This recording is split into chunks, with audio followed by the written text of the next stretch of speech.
Now the serpent was more crafty than any other beast of the field that the Lord God had made.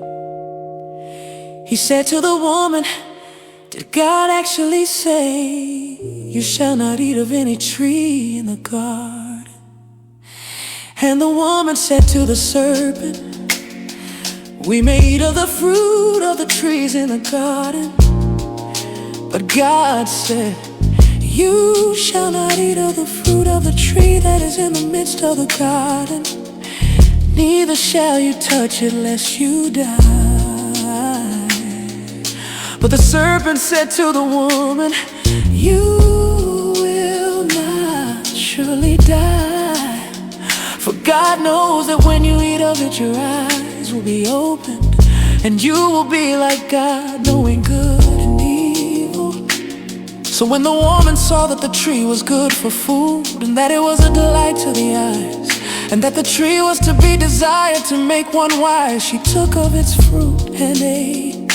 And she also gave some to her husband who was with her, and he ate.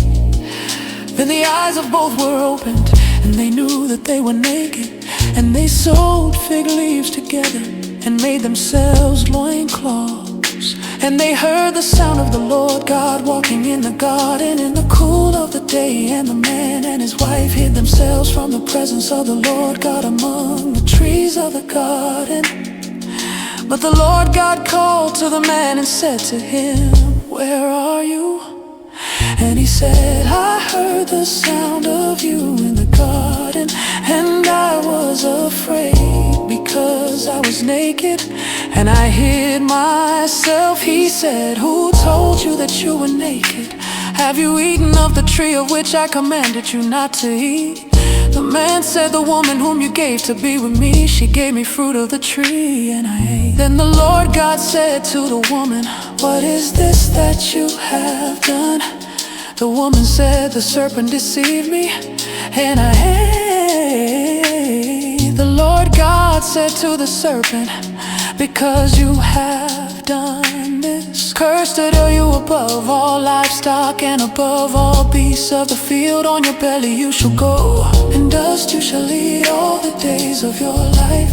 I will put enmity between you and the woman, and between your offspring and her offspring. He shall bruise your head, and you shall bruise his heel." To the woman he said, "I will surely multiply your pain in childbearing.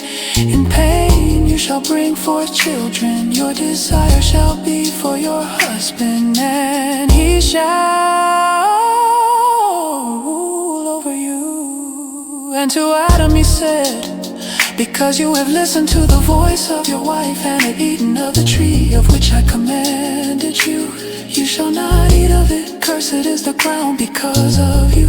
In pain you shall eat of it all the days of your life. Thorns and thistles it shall bring forth for you. And you shall eat the plants of the field. By the sweat of your face you shall eat bread, till you return to the ground. For out of it you were taken, for you are dust, and to dust you shall return." The man called his wife's name Eve, because she was the mother of all living. And the Lord God made for Adam and for his wife garments of skins and clothed them. Then the Lord God said, "Behold, the man has become like one of us in knowing good and evil. Now lest he reach out his hand and take also of the tree of life and eat and live forever." Therefore the Lord God sent him out from the Garden of Eden to work the ground from which he was taken. He drove out the man, and at the east of the Garden of Eden he placed a cherubim and a flaming sword that turned every way to guard the way to the tree of life.